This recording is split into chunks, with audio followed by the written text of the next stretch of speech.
Trust is a luxury men like Vincent cannot afford. When your empire is built on fear, enemies don't aim for your chest. They aim for what you leave unguarded.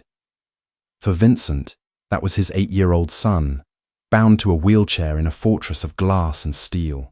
He wired every room with hidden lenses, waiting for a betrayal. He expected to catch an assassin. He expected to uncover a thief. Instead, he watched the new caretaker close the bedroom door, unaware of the blinking red light, and do something that brought the ruthless boss to his knees. The Rossi estate was a tomb with a zip code. It sat on 60 acres of prime coastal real estate, a sprawling monument to new money and old violence. Inside, it was silent. Not the peaceful silence of a sleeping household, but the suffocating, heavy quiet of a place where people were afraid to breathe too loudly. Vincent Rossi preferred it that way. He stood in the center of the control room, a windowless bunker tucked beneath the west wing. A wall of monitors glowed a pale, clinical blue, casting long shadows across his face. He watched the feeds. The perimeter cameras showed men with rifles walking the fence line in the freezing rain. The interior cameras showed empty hallways, polished marble floors, and perfectly arranged furniture that no one ever sat on. And then there was Monitor 4. Monitor 4 showed the boys' room. Matteo was 8 years old. For the first 7 years of his life, he had been a hurricane of a child, loud and messy, constantly running through the halls, leaving trails of muddy footprints for the staff to clean. Now, he was perfectly still. The car bomb that had ripped through Vincent's armored SUV 14 months ago hadn't killed the boy, but it had stolen his legs, a severed spinal cord at the T8 vertebrae. It had also taken Matteo's mother, though in Vincent's cynical mind, her absence was just a casualty of a war she had willingly married into. Matteo sat in his custom wheelchair by the window, staring out into the dark. He hadn't spoken more than a handful of words in a year. Vincent pressed a button on the console, zooming the camera in on his son's face. The boy looked hollowed out, a ghost haunting his own childhood. "The new caretaker is here." Dominic's voice crackled through the intercom. Vincent didn't look away from the screen. "Send her in." He had fired 5 caretakers in the past 6 months. 2 of them had pitied Matteo, speaking to him in the sickeningly sweet, high-pitched voices reserved for toddlers and dying pets. 1 had been terrified of Vincent, jumping at shadows and dropping trays. 2 others had simply ignored the boy, doing the bare minimum while scrolling on their phones when they thought no one was looking. That was why Vincent installed the interior cameras. Tiny pinprick lenses hidden in the crown molding, behind the smoke detectors, seamlessly integrated into the smart home panels. Nobody knew they were there except Vincent and the security technician, who was currently enjoying an extended permanent vacation at the bottom of a limestone quarry. You don't survive at the top of a syndicate by trusting references. You survive by watching what people do when they think the room is empty.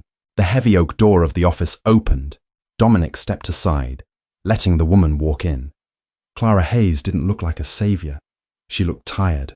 She wore a faded navy trench coat, sensible, scuffed black boots, and carried a leather tote bag that had seen better days. Her dark hair was pulled back into a messy, practical knot. She didn't gasp at the sheer scale of the office. She didn't shrink back when she met Vincent's eyes.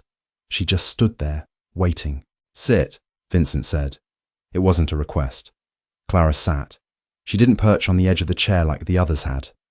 She sat back, crossed her ankles, and looked at him. Vincent tossed her thin file onto the glass desk. "No formal nursing degree, a string of jobs at assisted living facilities, a gap in employment for 2 years. And you want to take care of my son." "I need the money," Clara said. Her voice was flat, devoid of the desperate eagerness he usually heard. "Your agency is paying triple the market rate. I'm qualified for the physical requirements, transfers, catheter care, medication management, physical therapy routines.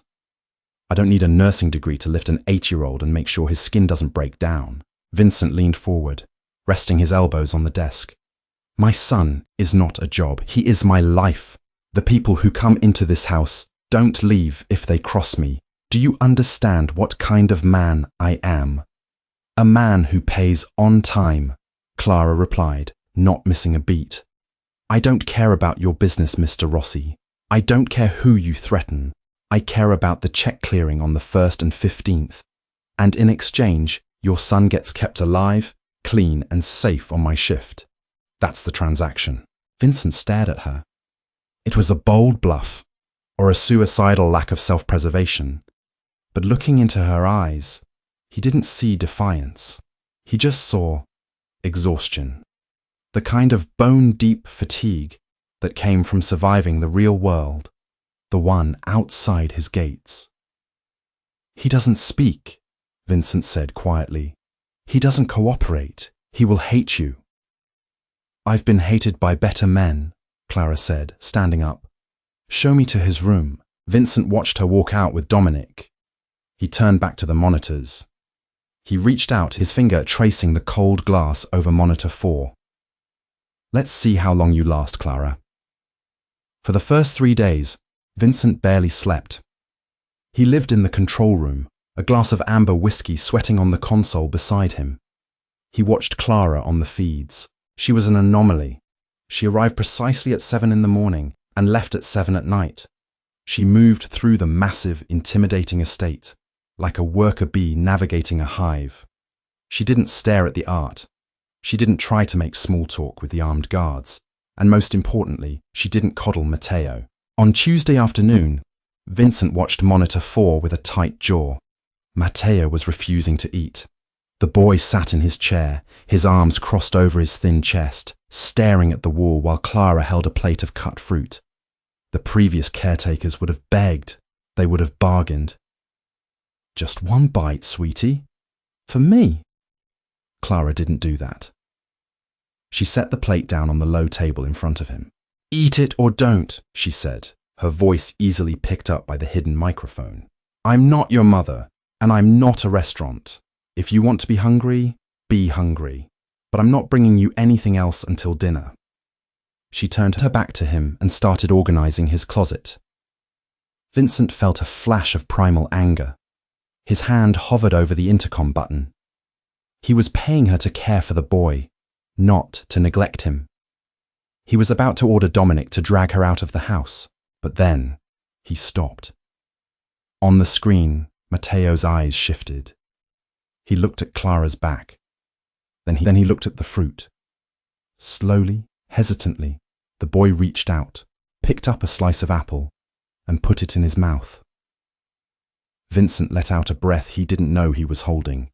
He leaned back in his leather chair, the leather creaking in the silence of the bunker. She wasn't neglecting him. She was treating him like a person. Not a porcelain doll that was already broken, not a tragedy, just a kid. The realization unsettled Vincent. He had spent the last year treating his son like a casualty of his own sins. He walked on eggshells around him, terrified of breaking whatever fragile spirit was left. His guilt had built a glass cage around the boy, and Clara had just walked in and tapped on the glass. On Thursday, the weather turned. A brutal coastal storm battered the estate, rattling the reinforced windows and casting the house in a heavy grey gloom. Vincent sat in his office, reviewing shipping ledgers. The numbers were blurring together. His eyes kept darting to the secondary monitor on his desk, the one perpetually locked on Matteo's room. Clara was attempting to do Matteo's physical therapy. His legs needed to be moved daily to prevent muscle atrophy and contractures. It was a painful, frustrating process that usually ended with Matteo crying silently and the caretaker giving up. On the screen, Clara knelt on the carpet beside the bed. Matteo was lying flat. Left leg first, Clara said. She took his heel in her hand and began to bend the knee. Matteo stiffened. His hands gripped the bedsheets, his knuckles turning white. He shook his head violently. I know, Clara said. Her voice was firm but not unkind. It pulls. Breathe through it. Matteo squeezed his eyes shut. A tear leaked out, rolling down his temple. He pushed weakly at her hands. Vincent stood up. His chest tightened. Stop. He wanted to yell it. Stop hurting him. Look at me, Matteo, Clara said. She paused the movement, holding his leg steady. "Look at me." The boy opened his eyes. "You hate this," Clara said. It wasn't a question. "You hate the chair. You hate this house. You hate that your dad looks at you like he's at a funeral." Vincent flinched. The words were a physical blow, delivered through tiny speakers in a cold room.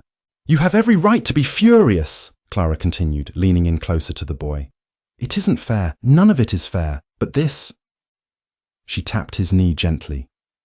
"This is the hand you were dealt. You can let these muscles turn to stone, and you can rot in that chair. Or you can fight. You can stay flexible. You can stay ready. Because the world isn't going to stop for you, kid. You have to decide if you're going to keep riding it." Matteo stared at her. His small chest heaved. The silence stretched between them, thick and heavy. Then, slowly, Matteo relaxed his grip on the bedsheets. He nodded, just once. Clara went back to work. She pushed the knee toward his chest. Matteo grimaced, but he didn't fight her. Down in the bunker, Vincent sank back into his chair. He rubbed a hand over his face, feeling the rough stubble on his jaw. He was a man who commanded hundreds. He ordered hits, negotiated multi-million-dollar deals with cartels, and controlled the docks of the entire eastern seaboard. But watching this woman in a faded sweater talk his son off a ledge he didn't even know the boy was standing on, Vincent felt entirely powerless. And for the first time in 14 months, he felt a spark of something incredibly dangerous. Hope. It happened 2 weeks later, in the dead of night. Vincent rarely slept more than a few hours. He was lying in his massive, empty bed, staring at the ceiling when his phone buzzed. It was an alert from the motion sensors in Matteo's room. He grabbed the phone, pulling up the live feed. It was 3:14 a.m. Night vision bathed the screen in a grainy, glowing green. Matteo was in bed, but he wasn't sleeping. He was thrashing. Spasticity. It was a cruel side effect of spinal cord injuries. The damaged nerves fired erratically, causing muscles to lock up and violently spasm. On the screen, Matteo's legs were rigid, jerking upward. The boy was sitting up, clutching his thighs, his face contorted in a silent scream. He couldn't feel the touch, but he felt the deep, bone-crushing tension. Vincent was out of bed before he even registered moving. He grabbed his robe, his heart hammering against his ribs. He had seen these spasms before. They terrified him. He never knew what to do. The doctors had given him muscle relaxants, but it took 20 minutes for them to kick in. 20 minutes of watching his son writhe in agony. He sprinted down the dark hallway, his bare feet slapping against the hardwood.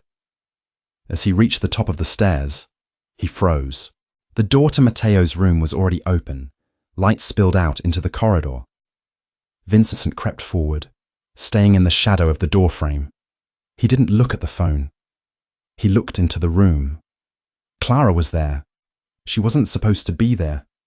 Her shift ended at 7, but there she was, wearing a pair of worn grey sweatpants and an oversized t-shirt, her hair a messy bird's nest. She must have been sleeping in the adjoining guest room. She didn't panic. She didn't run for the phone to call for an ambulance like the others had done during medical scares. She climbed right into the bed. Vincent watched, breathless, as Clara threw her legs over Matteo's thrashing ones, using her own body weight to pin them down, keeping him from throwing himself off the mattress. "I got you," she was saying. Her voice was a low, steady rumble in the quiet room. "I got you. You're okay. It's just a misfire. The brain is stupid sometimes. We're going to wait it out." Matteo was sobbing now, a ragged, awful sound. His small hands reached out, blindly grasping. Clara caught his hands. She pulled him forward, pressing his face into her chest. She wrapped her arms around his small, shaking shoulders, holding him tight while her lower body kept his legs secure. "Breathe with me," she ordered gently. "In through the nose, out through the mouth. Come on, Matt. Do it." She took deep, exaggerated breaths. Slowly, painfully, the boy began to match her rhythm. Vincent stood in the hallway, completely paralyzed. He watched the way her hands stroked the back of his son's neck. He watched the fierce, protective set of her jaw. It wasn't pity on her face. It was absolute, unwavering solidarity. She was in the trenches with him. The spasm began to subside. Matteo's legs went slack. The rigid tension left his body, and he melted against Clara, exhausted and weeping. Clara didn't let go. She kept rocking him, humming something low and off-key. "It hurt," Matteo choked out. It was the first time Vincent had heard his son's voice in months. It sounded rusty, broken. "I know," Clara whispered into his hair. "I know it does. But you survived it. You're tougher than the pain. You hear me?" Matteo nodded weakly against her shirt. Vincent took a step backward, retreating into the shadows of the hallway. His chest was tight, his throat thick. He felt like an intruder. He felt like a coward. He was the boss of the largest criminal organization on the coast, but he was afraid to walk into his own son's bedroom. He was afraid because he knew, with sudden, crushing clarity, that Clara possessed something he couldn't buy, steal, or extort. She possessed the capacity to heal. Vincent turned and walked slowly back to his room. He didn't go to sleep. He went back to the control room. He sat in the dark, watching Monitor 4. Clara stayed in the bed. She pulled the blankets up over both of them. Matteo's head rested on her arm, his breathing finally deep and even. She stared up at the ceiling, her eyes heavy but open. Vincent zoomed the camera in on her face. Who was she? What kind of grief had hollowed her out so deeply that she knew exactly how to navigate the darkness in someone else? He reached over and hit a button on his encrypted terminal. "Dominic," Vincent said into the microphone. It was 4 a.m. Dominic answered on the first ring. "Boss?" "The background check on Clara Hayes," Vincent said, his voice quiet but hard as flint. "The one you ran when she applied. You said there was a 2-year gap." "Yes, sir. Just a blank spot. No employment, no taxes filed. We assumed she was travelling or off the grid. You told me to ignore it if she could do the job."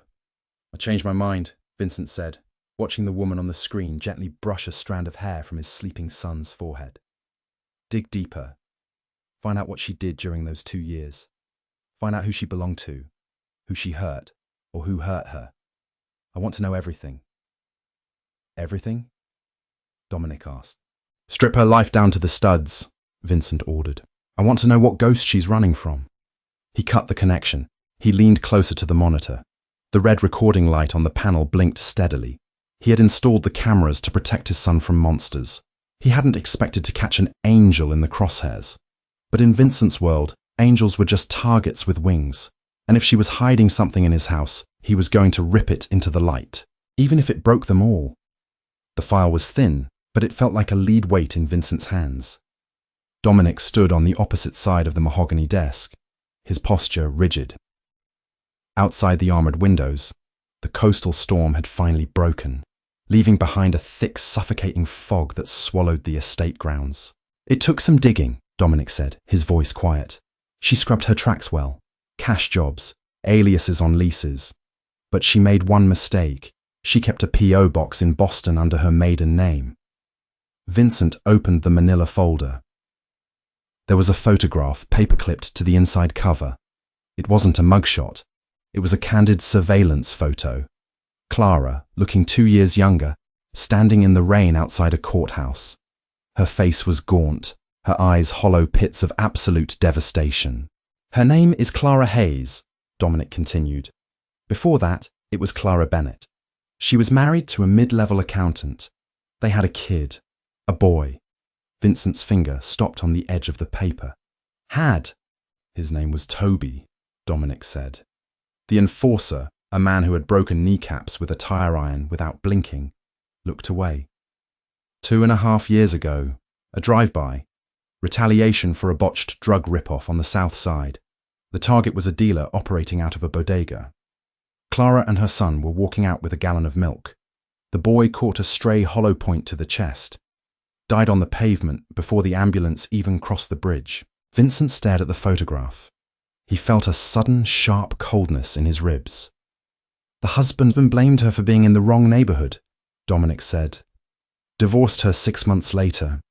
Clara had a breakdown. She spent 8 months in a state psychiatric facility, suicide watch. When she got out, she dropped off the grid, took cash jobs looking after terminal patients, paraplegics, the elderly, people who were already broken. Vincent closed the folder. The sharp smack of the cardboard echoed in the cavernous office. It made sickening sense now. The lack of fear in her eyes when she looked at Vincent. The way she handled Matteo's night terrors and spasms without flinching. You couldn't threaten a woman who had already survived the end of the world. She had nothing left to lose, and she understood grief because she was suffocating in it. She wasn't just fixing his son. She was trying to pay off a debt to a ghost. "Do you want me to terminate her contract?" Dominic asked carefully. "She lied by omission. She's a liability. If her mental state deteriorates..." "No." Vincent cut him off. His voice was absolute. "She stays." "Boss, if the other families find out we have a caretaker with a history of psychiatric..." "I said she stays, Dominic." Vincent stood up, the leather chair groaning. "She's the only person in this house who isn't looking at my son like he's a corpse. You breathe a word of this file to anyone, I'll take your tongue. Are we clear?" Dominic nodded once, a crisp, professional snap of his chin. Crystal. When the enforcer left, Vincent turned to the monitors. Monitor 4 showed the kitchen. It was lunchtime. Clara was at the stove, frying eggs. Matteo sat in his wheelchair at the island, watching her. Vincent didn't go to the control room. He left his office and walked up the grand staircase. The house felt different today. The oppressive silence was broken by the quiet sizzle of butter in a pan and the low hum of a radio tuned to a classic rock station. Vincent walked into the kitchen. Clara didn't jump, though she noticed him instantly. She merely scraped the eggs onto a plate and slid them across the marble counter to Matteo. "Morning, Mr. Rossi," Clara said. She wiped her hands on a dish towel. "It's 1 in the afternoon," Vincent noted. "Down here it is," Clara replied, not missing a beat. "In your bunker, time is relative." Matteo didn't look up at his father. He picked up his fork and began to eat, his eyes fixed on his plate. The old familiar ache twisted in Vincent's chest. The boy was right in front of him, yet a million miles away. Vincent walked over to the island and pulled out a heavy oak stool. He sat down next to his son. Matteo stiffened, his fork pausing halfway to his mouth. "How is the physical therapy going?" Vincent asked. He directed the question to Clara, but he looked at Matteo. "He hates it," Clara said bluntly. "It hurts. But his range of motion is improving by about 2 degrees a week. His core strength is better. He sat up unassisted for 3 minutes yesterday." Vincent looked at her, surprised. She hadn't put that in her daily written reports. "Why didn't you document that?" "Because you read those reports like a coroner looking for cause of death," Clara said. She poured a cup of black coffee and set it in front of Vincent. "Milestones shouldn't be reduced to bullet points on a spreadsheet. If you want to know how he's doing, you should ask him." The room went dead silent. Nobody spoke to Vincent Rossi like that. Men had been buried in the foundations of skyscrapers for lesser disrespect. Vincent looked down at the dark, steaming coffee. Then he looked at his son. "Did you sit up?" Vincent asked softly. Matteo kept his eyes down. His jaw worked as he chewed. For a long, agonizing moment, he said nothing. Then, very slowly, the boy gave a small, jerky nod. "That's good." Vincent swallowed hard, his throat tight. "That's really good, Matteo." Matteo didn't respond, but the tension in his small shoulders eased, just a fraction. Vincent looked up at Clara. She was leaning against the counter, her arms crossed, watching him. There was no defiance in her eyes anymore, just a quiet, challenging assessment. She was pushing him. She was forcing him out of the shadows and back into the light of his own life. "I know about Toby," Vincent thought. The words rested on his tongue, heavy and dangerous. He wanted to say them. He wanted to tell her he understood the cavernous void in her chest, but he swallowed the words with a sip of bitter coffee. In his world, information was ammunition. You didn't give it away. Not even to an angel. 2 months passed. The winter thawed into a brutal, humid spring. The ice on the coastal rocks melted, replaced by a relentless driving rain that turned the estate grounds into a swamp. Inside the house, a different kind of thaw was happening. The hidden cameras captured a shift. It wasn't a sudden, miraculous recovery. It was a slow, grueling climb out of the dark. Vincent watched Matteo laugh for the first time in over a year, a rusty, startling sound that echoed through the hidden microphones when Clara accidentally dropped a bowl of flour over her own head while trying to bake. He watched Clara push Matteo's wheelchair out onto the covered veranda, forcing the boy to feel the wind on his face, ignoring his initial protests until he eventually closed his eyes and just breathed. And inevitably, Vincent found himself spending less time in the bunker. He began timing his trips to the kitchen to coincide with Clara and Matteo's meals. He started working in the library on the main floor instead of the windowless office in the basement. He left the heavy oak doors open. One evening, late in May, the house was quiet. Matteo had been put to bed. The security detail was outside on perimeter rotation. Vincent was in the library, staring at a ledger detailing weapons shipments from the port of Miami. The numbers meant nothing. He was exhausted. A turf war was brewing downtown. The old blood families were testing his borders, probing for weakness. They knew he had been distracted since the bombing. They smelled blood in the water. A shadow fell across his desk. Clara stood in the doorway. She was wearing her usual grey sweatpants and a faded college t-shirt. She held 2 glasses and a bottle of expensive bourbon she had clearly stolen from his private liquor cabinet. "You look like you're going to murder someone," Clara said, stepping into the room. "That is my day job," Vincent replied deadpan.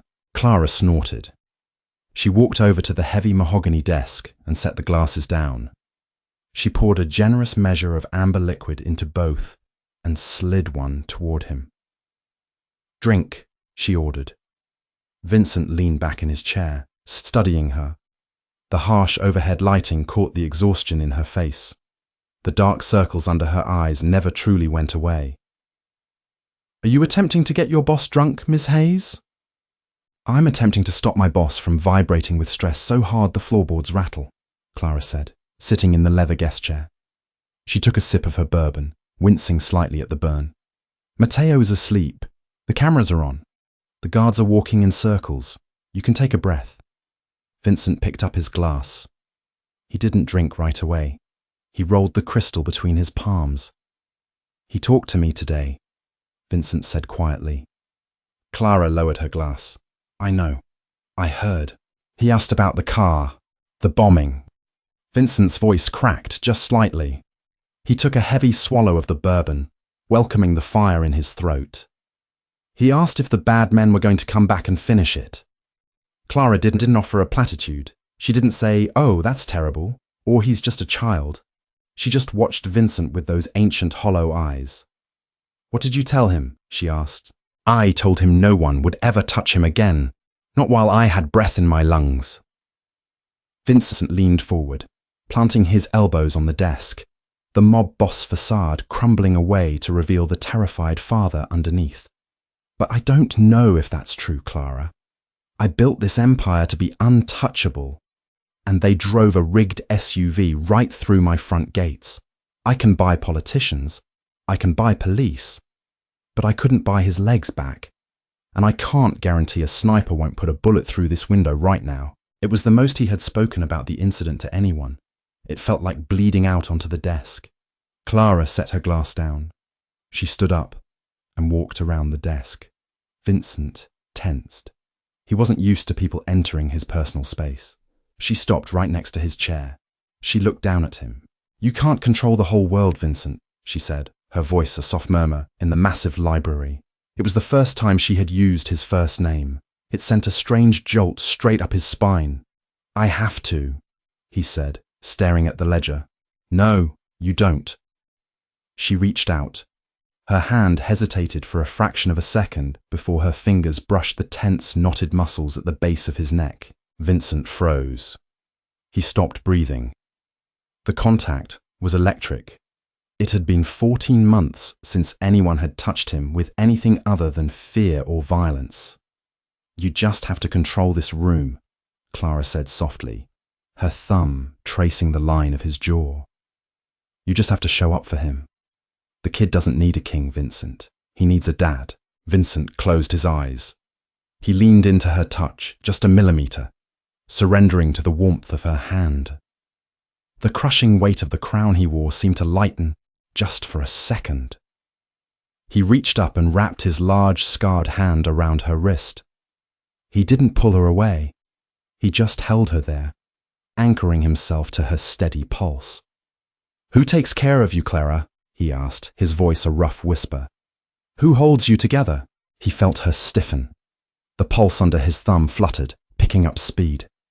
The ghost of Toby stood between them, invisible but suffocating. "I don't need taking care of," Clara lied. Her voice trembled. She pulled her hand back, stepping away from the desk. The sudden absence of her touch left Vincent feeling colder than before. "Good night, Vincent," she said, refusing to meet his eyes. She practically fled the library. Vincent watched the empty doorway for a long time. He turned his attention to the secondary monitor on the corner of his desk. He brought up the hallway feed. He watched Clara walk rapidly toward the staff quarters, her arms wrapped around herself as if holding her own ribs together. She was cracking. He was cracking. And out in the dark, the wolves were finally gathering at the fence. The breach didn't happen with explosions and gunfire. It happened with a grocery delivery. It was a Tuesday morning. The air was thick with humidity, the sky a bruised purple, threatening a summer storm. Vincent was in the bunker. The downtown turf war had escalated. 2 of his lieutenants had been found dead in a shipping container at the docks. Retaliation from the Moretti syndicate. Vincent was currently on a secure line, ordering a hit that would ignite the city streets in blood by midnight. On the monitors, life upstairs continued as normal. Clara was in the kitchen, helping Matteo practice transferring from his wheelchair to a standard dining chair. It was exhausting work. A delivery truck pulled up to the rear service gate. The guards did their usual sweep, checking under the carriage with mirrors, scanning the driver's ID, bringing the sniffer dogs around the back. It was the weekly supply of fresh produce and imported meats, sourced from a trusted vendor. Vincent watched idly as the driver, a kid named Thomas, who had been making the run for 6 months, carted the boxes into the massive walk-in pantry off the main kitchen. Something felt wrong. Vincent paused his conversation on the phone. "Hold on, Dominic." He stared at monitor 2. Thomas was sweating. The kitchen was air-conditioned to a crisp 68 degrees, but the kid looked like he was standing in a sauna. His eyes kept darting nervously toward the kitchen island, where Clara and Matteo were working. Usually, Thomas dropped the boxes, flirted awkwardly with whatever maid was on duty, and left. Today, he lingered. He set a heavy cardboard box of imported olive oil on the counter. His hand hovered over his pocket. Down in the bunker, Vincent's blood turned to ice. He's reaching for something. "Dominic!" Vincent snapped into the phone. "Kitchen, now. Lethal force authorized." Vincent was already out of his chair, drawing the Glock 19 from his shoulder holster as he sprinted for the bunker door. But he was 2 floors down and 50 yards away. He wouldn't make it in time. On the screen, Clara noticed the kid. She had survivor's instincts, the kind of hyper-awareness forged in the aftermath of trauma. She saw the sweat. She saw the tremor in Thomas's hand. She saw his eyes lock onto Matteo. In a fraction of a second, Clara moved. She didn't scream. She didn't ask questions. Thomas pulled a suppressed pistol from his jacket. He raised it, aiming straight for the 8-year-old boy in the wheelchair. Clara lunged. She threw her entire body weight across the island, tackling the delivery boy before he could pull the trigger. The silenced gun let out a mechanical foot. The bullet shattered a row of ceramic plates on the wall, missing Mateo's head by inches. Mateo screamed. Down in the bunker, the hidden camera captured the chaos in brutal high definition. Clara crashed to the tile floor with Thomas. The kid was young, but he was desperate, fueled by whatever bounty the Morettis had put on the Rossi heir. He shoved Clara hard, his elbow catching her in the jaw. Her head snapped back against the marble cabinets with a sickening crack. But Clara didn't let go. She wrapped her hands around his wrist, twisting with a feral, terrifying strength. This wasn't a trained martial artist fighting an assassin. This was a mother who had already watched one child die, refusing to let the universe take another. "Run, Mateo!" Clara screamed, her face pale, blood leaking from a gash on her temple. "Wheel out, now!" Mateo, paralyzed by panic, fumbled with the joystick on his chair. He managed to spin it, slamming into the doorframe as he scrambled toward the hallway. Thomas snarled. He wrenched his arm free, pointing the gun down at Clara's chest. Bang! The kitchen door flew open. Vincent didn't hesitate. He didn't issue a warning. He raised the Glock and put 2 round center mass into the delivery boy.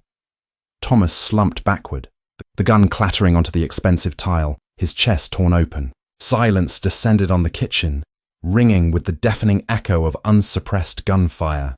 Vincent stepped over the body, his gun still raised, sweeping the room. "Dominic! Secure the perimeter! Lock down the gates! Nobody breathes without my say-so!" He looked down. Clara was curled on her side, clutching her shoulder. Blood was seeping through her grey t-shirt, turning the fabric a dark, wet crimson.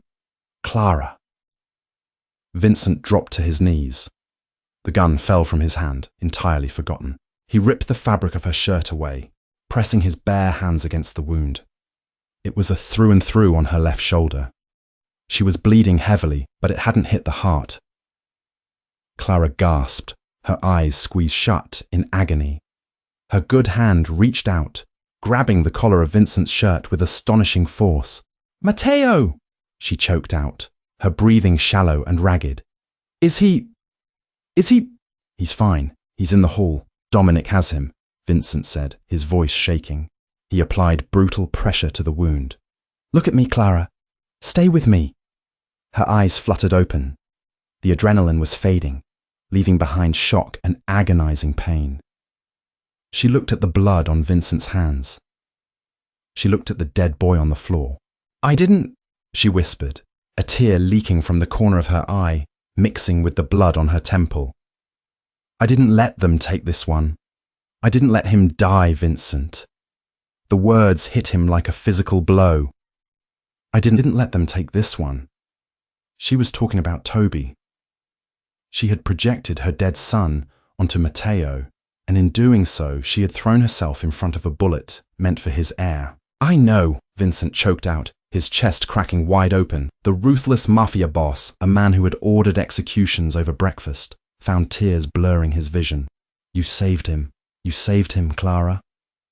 Paramedics, the private, off-the-books medical team Vincent kept on retainer, stormed into the kitchen. They pushed Vincent aside, swarming Clara, packing the wound, and barking medical jargon. Vincent stepped back, his hands coated in her blood. Dominic appeared in the doorway, carrying a trembling Mateo in his arms. The boy was crying, his face buried in the enforcer's neck. Vincent looked from his terrified son to the woman bleeding out on his kitchen floor. The Morettis hadn't just attacked his house, they had touched his family. And watching the paramedics load Clara onto a stretcher, Vincent realized something that terrified him more than any bullet ever could. Clara Hayes was no longer just the caretaker. She was his, and Vincent Rossi was going to burn the entire city to ash to make them pay for bleeding her. The medical wing beneath the Rossi estate was a sterile white anomaly, buried in a fortress of dark wood and heavy stone. It smelled of bleach, iodine, and the metallic hum of life support machines that Vincent had purchased in cash and smuggled across state lines. It was designed for bullet wounds, shrapnel, and the violent consequences of his trade. It was never meant for a civilian. Clara woke to the rhythmic, synthetic beep of a heart monitor. Her first sensation was the cold. It seeped into her bones, a deep, heavy chill that made her teeth want to chatter. Her second sensation was the fire in her left shoulder. It burned with a sharp, jagged intensity, radiating down to her fingertips and up into her jaw. She opened her eyes. The harsh fluorescent lights above her were dimmed. Vincent was sitting in a steel chair beside the bed. He had taken off his suit jacket and tie. His white dress shirt was ruined, stained with broad, rust-colored streaks of her dried blood. He leaned forward, his elbows resting on his knees, his hands clasped together so tightly his knuckles were stark white. He looked older. The sharp, ruthless angles of his face were softened by a profound, raw exhaustion. "Don't try to move," Vincent said. His voice was a gravelly whisper. "The bullet passed clean through, missed the artery by a centimetre. The surgeon said you shattered the clavicle. They had to put in a plate and 6 screws." Clara swallowed. Her mouth tasted like cotton and copper. She looked down at the heavy bandages wrapping her shoulder and strapping her arm to her chest. "Matteo?" she croaked. "He's upstairs. Dominic is sitting outside his door. He hasn't slept, but he isn't hurt." Vincent leaned back, his dark eyes locking onto hers. "Because of you." Clara closed her eyes, letting out a long, shuddering breath. The memory of the kitchen hit her in jagged flashes. The delivery boy, the sweat, the suppressed pistol, the terrifying realization that she was going to watch a child die again. "I couldn't let it happen," she whispered to the ceiling. "Not again."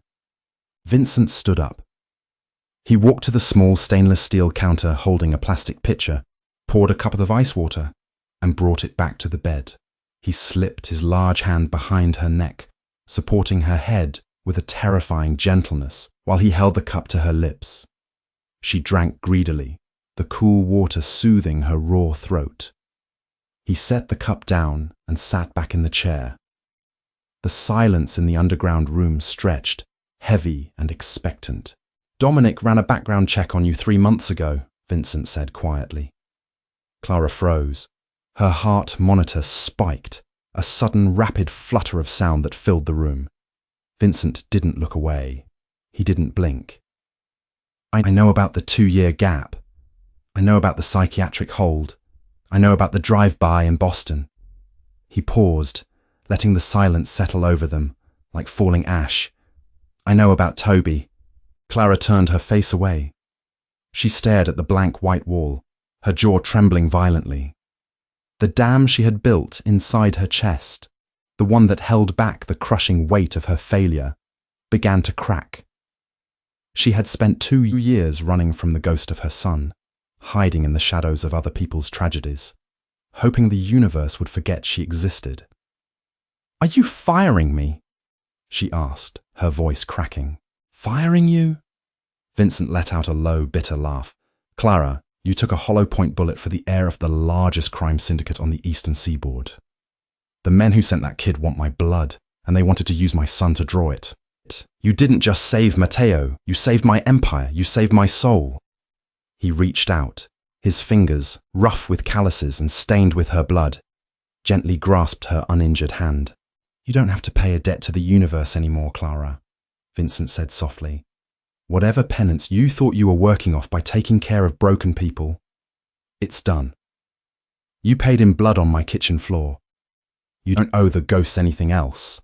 Clara broke.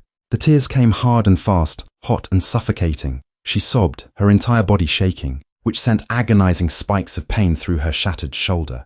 But she couldn't stop. It was the sound of a woman finally laying down a corpse she had been carrying for miles. Vincent didn't call for a nurse. He didn't offer empty platitudes. He stood up, leaned over the hospital bed, and wrapped his arms around her. He buried his face in her hair, holding her together while she fell apart. In the sterile underground room, surrounded by the machinery of trauma, the Mafia Boss held the broken mother, anchoring her to the world of the living. The door clicked open a few hours later.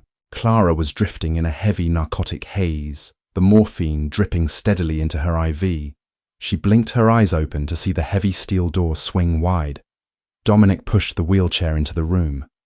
Matteo sat rigidly in the chair. He looked small, his face pale and drawn. But when his eyes found Clara on the bed, something in his expression shifted. The hollow, dead stare that Vincent had spent a year agonizing over was completely gone. In its place was a fierce, desperate clarity. Dominic wheeled the boy to the edge of the bed and stepped back against the wall, folding his arms. Vincent stood on the other side, watching. Matteo reached out, his small hand hovering over Clara's heavily bandaged shoulder, afraid to touch her. "Hey, kid," Clara murmured, forcing a weak smile. "Did you finish your physical therapy today?" Matteo shook his head. His bottom lip quivered. "They tried to kill me." "I know," Clara said. "You stopped him." The boy's voice was a ragged whisper.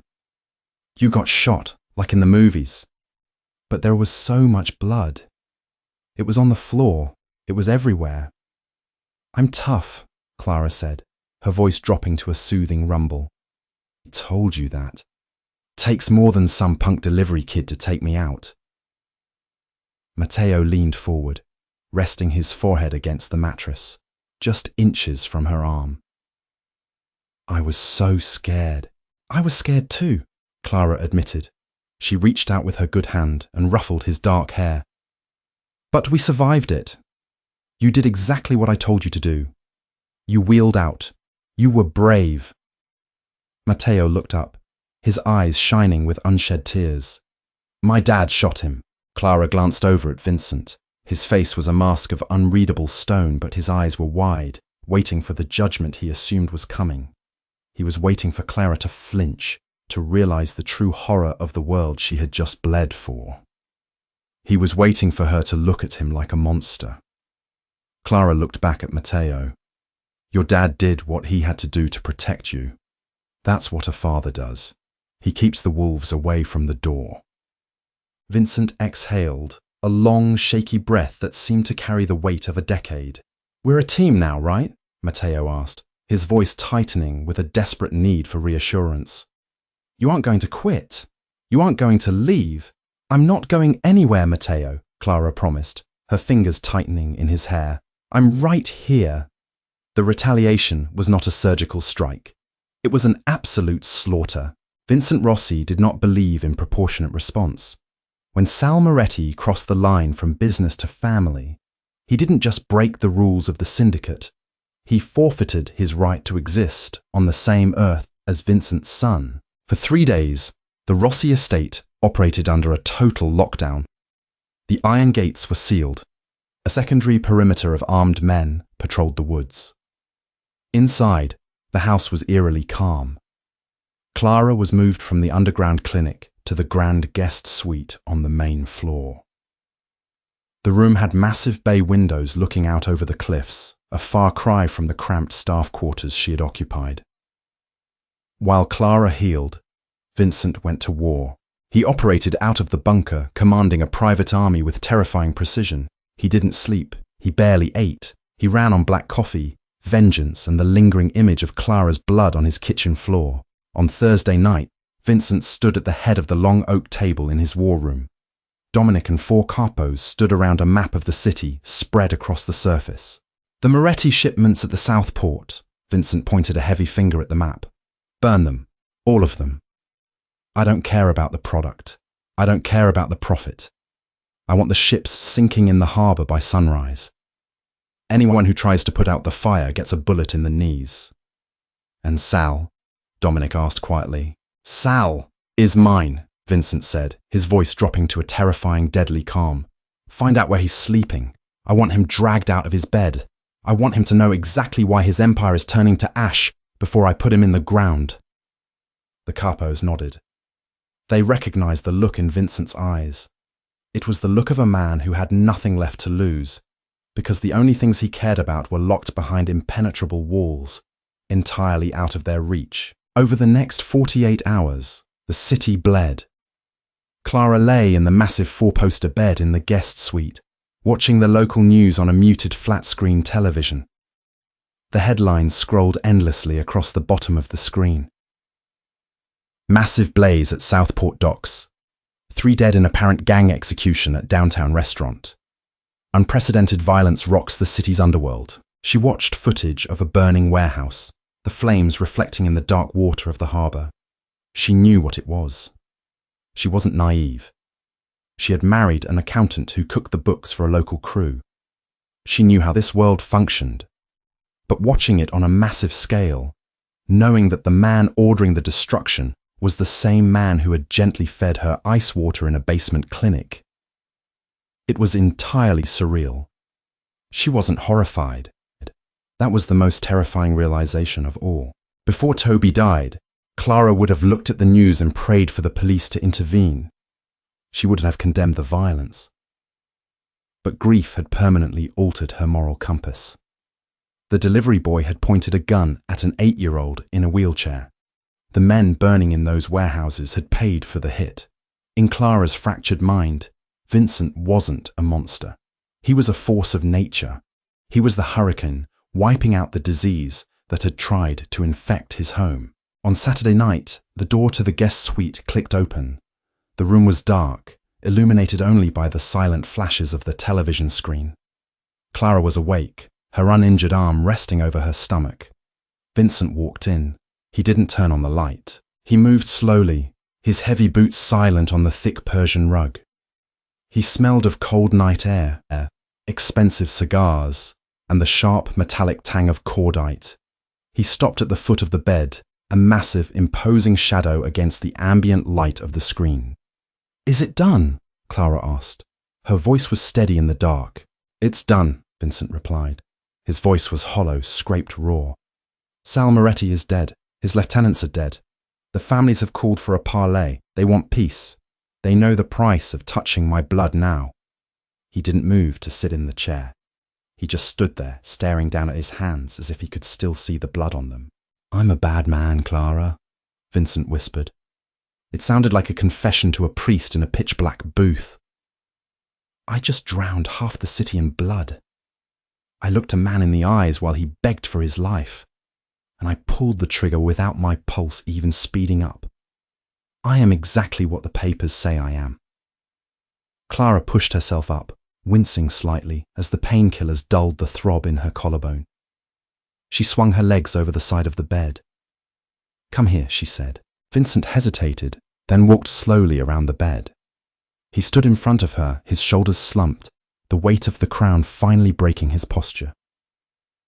Clara reached out with her good hand. She didn't shrink away from him. She took his large, scarred hand in hers. She felt the roughness of his knuckles, the coldness of his skin. She pulled him down until he sank onto his knees on the floor in front of her. He buried his face in the blankets next to her leg, a king surrendering his armor. "You're a bad man to the world, Vincent," Clara murmured, running her fingers through his thick, dark hair. "But you're a father to Matteo, and you're the man who kept us breathing. I don't care what you did out there in the dark. I only care who you are when you walk through that door." Vincent let out a ragged breath, his arms wrapping around her waist. He held onto her like a drowning man clutching a piece of driftwood. He had spent his entire life building walls to keep people out, terrified that if anyone saw the monster inside, they would run. But Clara didn't run. She had walked straight into the fire, looked the monster in the eyes, and decided he was worth saving. They stayed like that for a long time in the dark. The silent television casting flickering shadows across the room, the sounds of a distant war finally fading into silence. 2 months later, the coastal estate was bathed in the golden, dying light of a late August evening. The humidity had finally broken, leaving behind a crisp, cool breeze that rustled the ancient oak trees lining the driveway.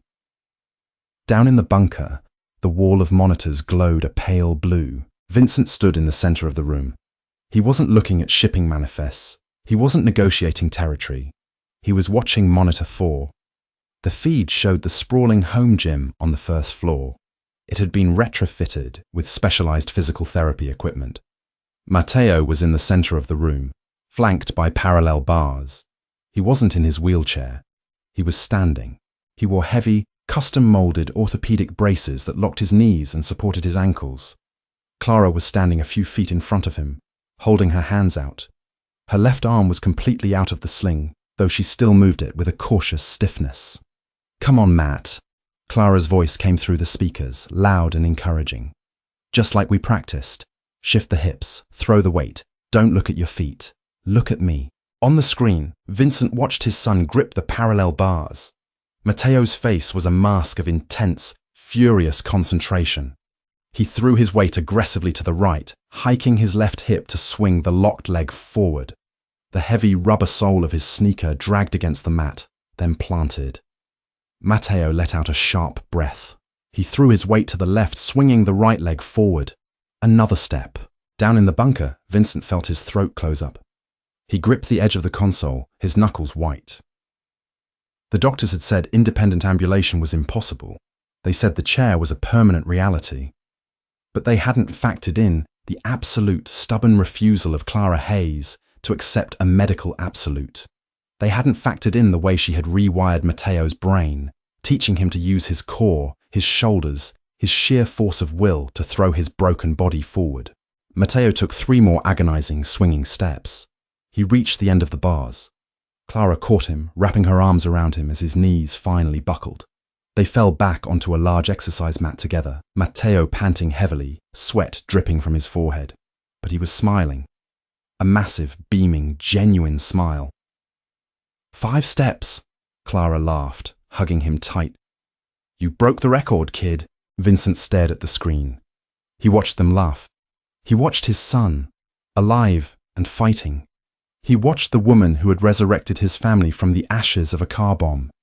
He looked at the control console, a massive array of switches and dials that controlled the hidden cameras in every room of the house. The cameras he had installed because he believed the world was entirely composed of threats.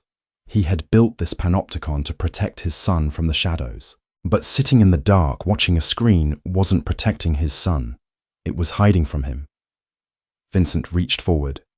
He bypassed the individual toggles and opened the master control box. He flipped the heavy red switch, Interior Secure Feed. The wall of monitors flickered. Then, simultaneously, all 30 interior screens went pitch black. The quiet hum of the servers died down. The bunker was suddenly very quiet. The paranoia that had defined Vincent's life for 14 months didn't vanish entirely. He was still a mafia boss, and the perimeter cameras remained firmly online. But the suffocating need to watch the people inside his walls evaporated. He didn't need to spy on them to know they were safe. He just needed to be in the room with them. Vincent turned around and walked out of the bunker. He climbed the stairs, leaving the heavy steel door unlocked behind him. He walked down the long, sunlit hallway to the gym. The door was open.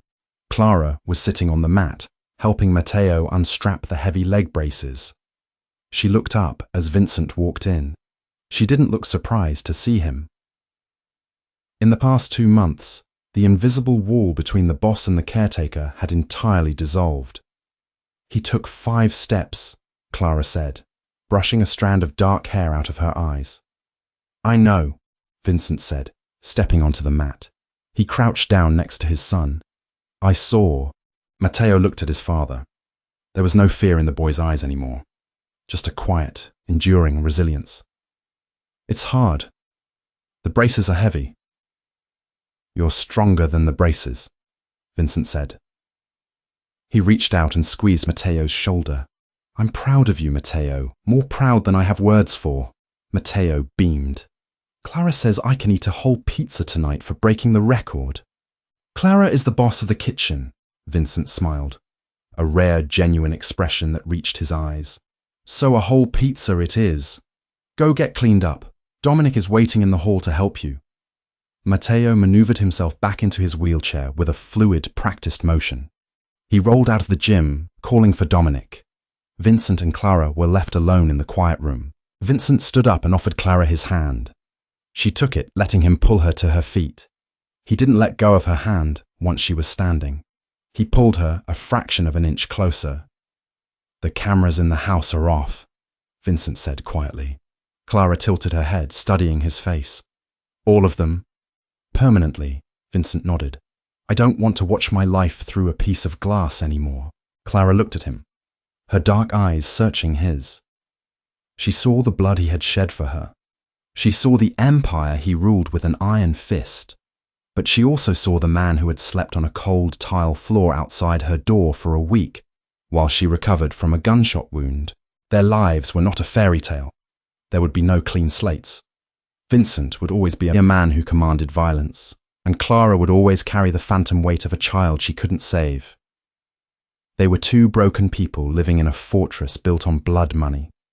But as Vincent reached out, his hand gently cupping her jaw, Clara leaned into his touch. She closed her eyes, breathing in the scent of him, feeling the absolute, terrifying safety of his presence. He kissed her. It wasn't a tentative, careful kiss. It was a promise, sealed with the desperate, consuming gravity of a man who had finally found his true north in the dark. Clara kissed him back, her hand clutching the fabric of his shirt, anchoring herself to the storm. They weren't good people. The world outside the gates would never understand them. But inside the fortress, the ghosts were finally quiet. And for the first time in their lives, neither of them had to survive alone. Vincent Rossi built a fortress of paranoia, but Clara proved that the only thing stronger than a mafia boss's walls is a mother's fierce instinct to protect. From hidden cameras to a deadly turf war, this story proves that family isn't just about blood. It's about who takes a bullet for you when the shadows come alive. Did Vincent go too far to protect his new family? Or was it the exact justice Sal Moretti deserved? Drop a like if you loved this intense story. Share it with your friends and hit that subscribe button to join our storytelling family. Leave a comment below. What would you have done in Clara's shoes? See you in the next video.